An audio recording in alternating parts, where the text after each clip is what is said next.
aloha aloha nandianatsika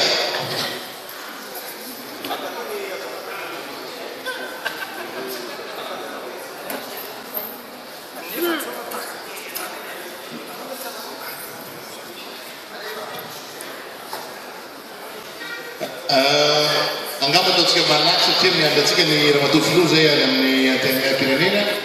zao ny zavatra niseho tao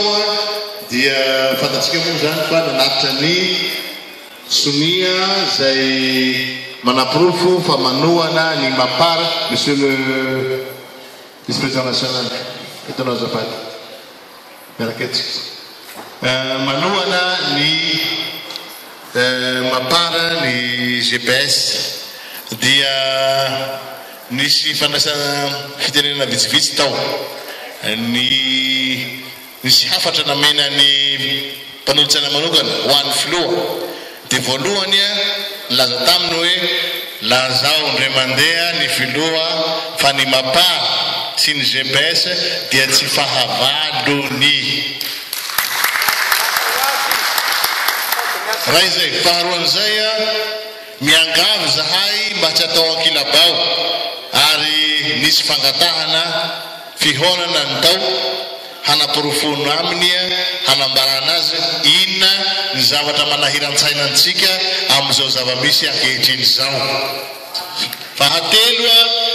dia nilazaina koa izy hoe nidikan'ity samboady ity satria mahatsapa zahay fa ohatrany hafahafa ihany le fanisana raha apetraka zahay sy 570 nefa ny sasa mbola mahita 570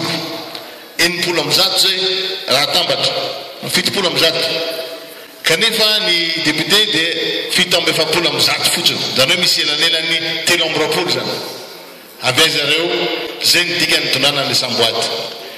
dia satria moa le izy tsy dia tena valandresaka loatra fa fanaterana taratasy dia ny faranana malakilaky tsy natao lava loatra fa ambarantsika namana iaby fa izy mpanolotsaina anankiray ihany moa zany nitao i Andriamatoa Rachid satria ny sasany ho izy nanao mission anambadibadika any eto Madagasikara fa anambadibadika any ary ny filoha dia eny avoaloha fa tsy ato Ambotsirohitra tahatahaky zay zany fipetrany tsy zay ndaoafa dia sotratsika iaby